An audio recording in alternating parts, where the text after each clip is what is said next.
Hi, it's Dennis from Groove Arts. I make music while wandering the world. I'm here in Rio de Janeiro on Copacabana Beach, just making sure my drone doesn't hit anybody here. I'm flying quite low. This is part 2 of our interview, my chat with Tobias. If you haven't seen part 1, check it out below. But this is the second part. Enjoy. Please like and subscribe. Check out some original music from the links below. Enjoy. I was a little bit floored by when I was with you in Sao Paulo last year. I asked you, I said, because we all deal with, as artists, we all deal with confidence and our ability to master our instrument or our voice or whatever it is. And I asked you and I said, how, because you have so much experience, you work a ton, and every gig like you said, that you learn a lot. And so I asked you, I said, how do you feel about your playing? And you said, I suck. Still suck. The words you used, you said, I feel like garbage. And I'm like, what? I'm going, if he feels like garbage, what am I supposed to feel like? I still feel like garbage because I play with so many great players. Yeah. And then I see how much, like, okay, there's a huge mountain still to climb. And I don't want to ever feel that I'm good because I think I'll stay still. So when you say, I think when you say you feel like garbage, I think you mean that in a slightly joking, but also in a healthy way. Yeah, jokey, healthy. I'm not literally like, oh, I'm a piece of shit, but yeah. Like, I know, because I mean, we always compare, we gotta have like a bar to compare with. If I go to someone that plays for hobby, that they just started, of course, I'm like, oh man, I'm amazing. But I'm always pushing my own bar higher up. That's exactly right. I mean, I think that's healthy. Because if we say we're garbage to the point where we put ourselves on the ground and we're so discouraged to play, then that's not good. That's bad. So I hear you. Like, how do you feel about your playing? I feel worse than garbage. No. No, I probably like any artist. I have self-confidence issues, but at some point. So, for example, singing. Singing is the part of music for me that's the hardest and the most foreign as a bass player, right? So I've always wanted to, and at some point I said, fuck it. I don't give a shit. I'm gonna go ahead and do this, and maybe no one will hear me, but I'm gonna give it a shot. Have you had anyone discouraging you? Oh yeah. Yeah. I told you the story, right? Yeah, wow. So I've had people discourage me. But I always feel lacking. But I think what you said earlier, like when you're with friends, I think the other thing too about playing music, if you're in an environment where you're with friends and there's a level of comfort and safety, like I can never really do an open mic jam session. I can't do that. I just can't walk in with a bunch of strangers and play. And they go, okay, let's do a 2-5-1 or whatever, or a blues and B flat. Yeah. Which everyone should be able to do, but the problem with that is there's so many versions. And for me, it's like, which one do I do? The fast change? Yes, for sure. And I'm a little bit too uptight to know. And as a bass player, you can bring the whole thing down. Yeah. Well, I guess all of us can. It's a lot of bass players. It's a lot of responsibility. It's lots of responsibility. So I always feel that I'm not good enough too. But I had a teacher or a band leader in Vancouver. His name's Max. Max, if you're watching. Max. And we were playing this big band tune, and at some point I don't know what happened. You know, we're in those situations, they're always stopping the band to correct something, right? So at some point he stops the band, he stops and he starts talking. And I don't know why this topic came up, but what he said was so profound to me. He said, because I think someone was saying, like, I'll try to do this solo. And then, like, they were being a little shaky about it. Like, all of us would be, I would be. And he kind of stopped, and he actually gave us a little lecture, a really powerful one. He said, yeah, you know what? You can play the solo. You can make it simple. You can make it whatever. But he goes, one thing that it can be a drag, for you and for all of us is if you don't think you're good enough in this band, you're here playing and we're making music, you're kind of good enough. You don't have to be a God's gift to whatever your instrument is, but you're here and you're playing. And he goes, so it kind of sucks when there's people here that don't think they're good enough. But he goes, the other side is, it kind of sucks too if you think you're too good to be here. Yes. And that's also a drag. And the thing that he said that really resonated with me, he said, be happy with where you are. And I like, he's absolutely right. Right. I'm playing here, and like 5 years ago or 10 years before that period, I would have freaked out. I mean, I have a story about that. I would have freaked out about being in that band, playing upright, can't see my fingers or don't know what I'm playing. I would have freaked out, and I'm kind of going, I'm here playing, and yeah, I lose the time every now and then, but there's no police here. I'll play the wrong note every now and then, but I'm working towards getting better. And I said, I can allow myself to enjoy where I am. And I think that's what you're saying too, is don't beat yourself up. Don't beat yourself up, for sure. Because otherwise you'll never be happy too, because you'll always be like, right? But one thing I was thinking too, again, can never stress enough to myself, is that like, wherever I am at, musically speaking, is a combination of efforts of so many other people, right? Like, my parents did support me. If I didn't have great teachers, people supporting me, help from so many sides, even, I don't know, people that cooked for me, that helped me be here. It's like, it's a collective effort. Even though I'm the one playing, you'll never be if I didn't have an array of so much help from so many people. There's a village of people. Village. Yeah. Same, yeah, that's what it is. Because as we know so many people that don't get any support from family, friends, themselves, blah, blah. Anyway, so there's a village of people that help me, for sure. I think that's important. So that's an important thing you talked about is teachers. And I think teachers play such an important role. Yes. And that role is not necessarily the technical music that they're teaching you. Yes, I agree. It's the attitude that they're giving you. Because being a musician, it's not exactly like, forget about the work and forget about all the other stuff, but just actually being a musician, it's not completely easy. No. I think it's easier for some than others, but it's not something that you are born with and you can just play or sing or whatever. You have to spend time developing that skill. Yeah. So from a teacher's perspective, I believe a teacher's role is to really encourage. Yeah, it's almost like transmit the passion too. Yeah. A lot of my passion, I know after a few years that I got it from some of my teachers. Some kind of invisible transfer, like they were so passionate about it that magically kind of transferred to me. So let's talk about your lessons and your approach to teaching, because I know as a student, as one of your students, that you encourage and you gently push. You're okay. You're okay. Yes. You can go. And I think as a student, we need that, because we're trying to take the training wheels off, and it's so many levels of, right? Because you could have 10 years of X and still, like, you take lessons still too, right? And and you're a baby at some level, right? So at any level, we need to kind of be like, it's safe, hold your hand. So talk to me a little bit about your approach to... So something I noticed, because in Vancouver, when I was there, I did a lot of subbing work as a teacher.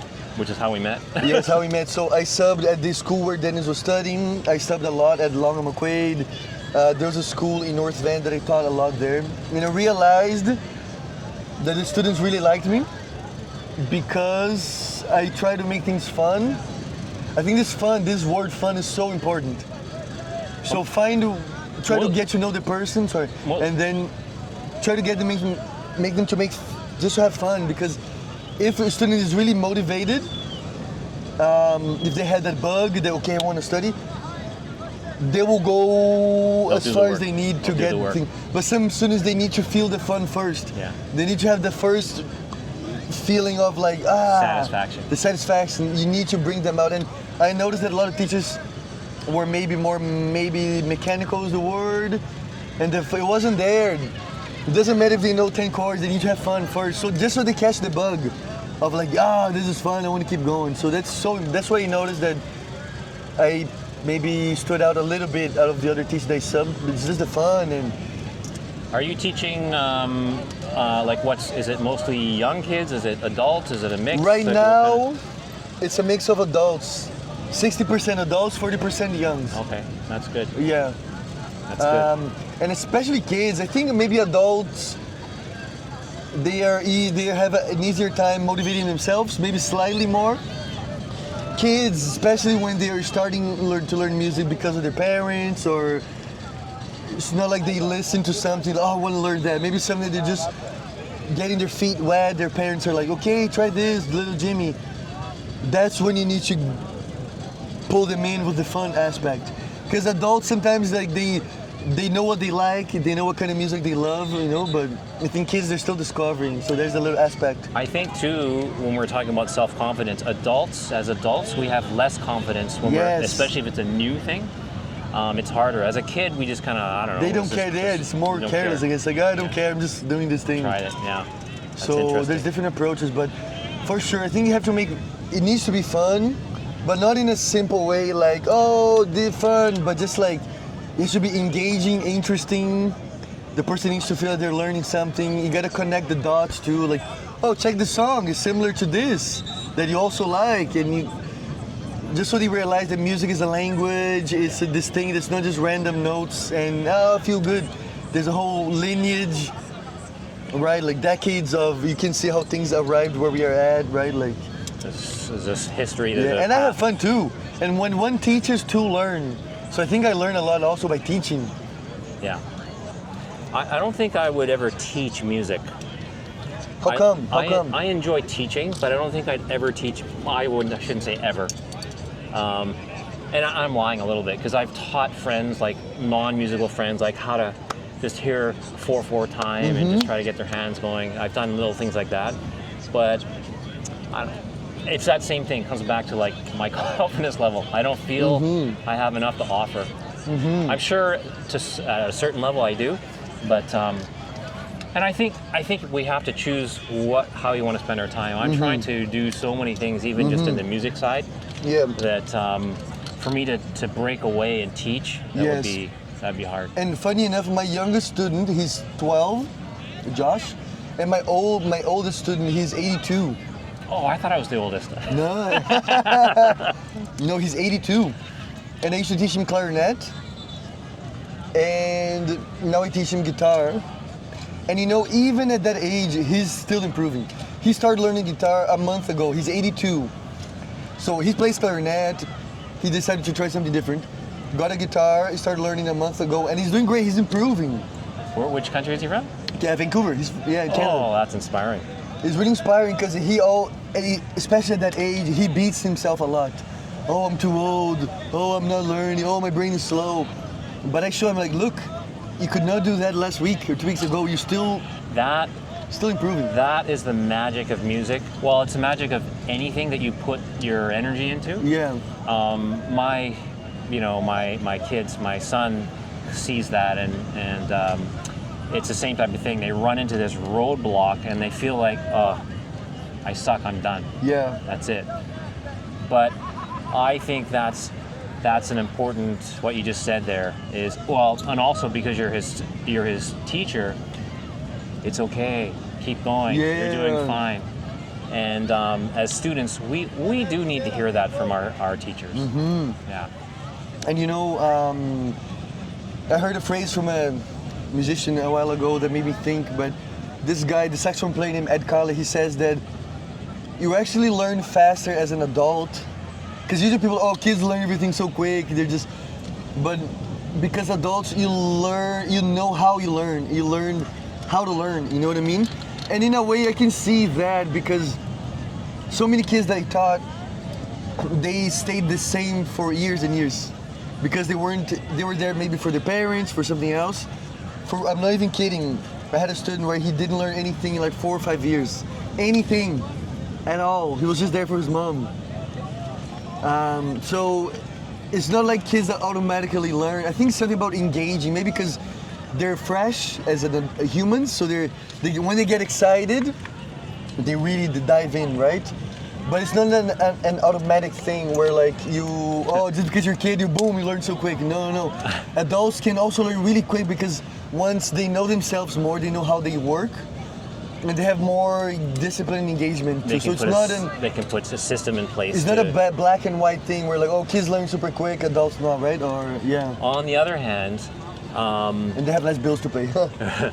on the other hand, I can say about 8-9 years ago, I was in the middle. I was studying Spanish.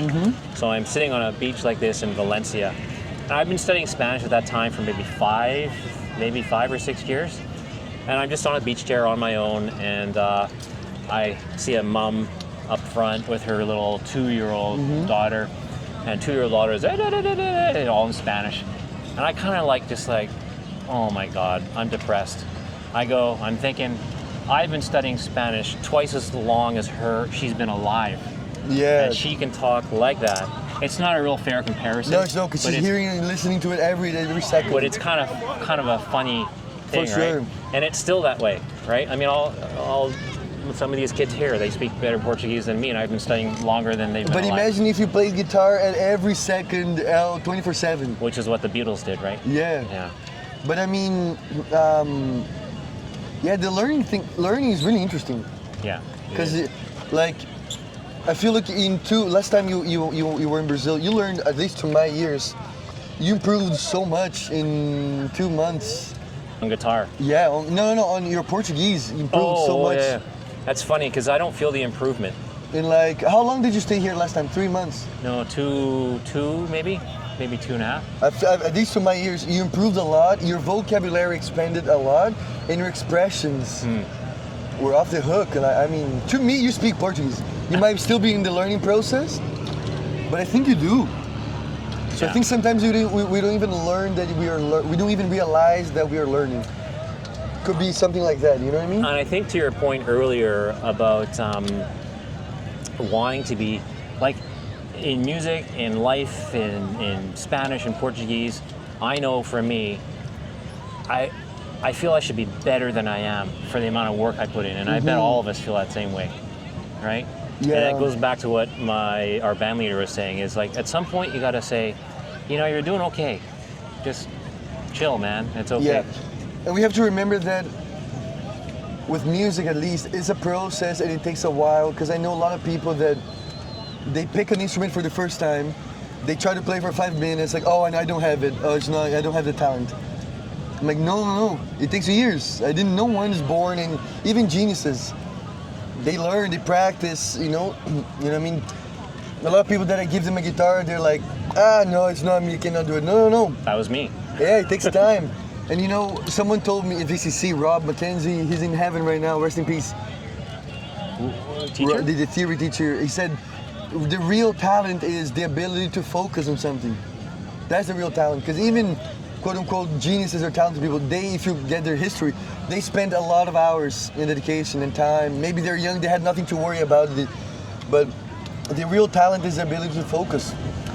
So talent's a whole other conversation, but real quickly, I don't believe in talent per se, it's just hard work. Yeah, I agree. And if you ask me what my talent is, it's not playing this or playing that. My talent is actually, like you said, it's actually getting to business, doing the work. I agree. You study Portuguese, all the instruments that you played, Spanish. Spend time. You exercise, photography, woodworking, economics, everything. So I think I agree. The ability to focus and organize and put the time in, I think is cool, man. The main thing. Awesome. Well, thanks so much for the chat. Wow, Dennis, it's an honor, a pleasure. It's a great friendship. Awesome. Thank you for the friendship. So wonderful. So Tobias also, as we've been talking about, he teaches and he's available to give you some online lessons. Yeah, I teach online. But he also teaches personally if you come to Brazil. Come to Brazil and I can guide you. Oh yeah, that's right. Tour guide. Part-time tour guide. Yes, for the best food and every adventures. And if anyone is interested, feel free to shoot me an email or WhatsApp message.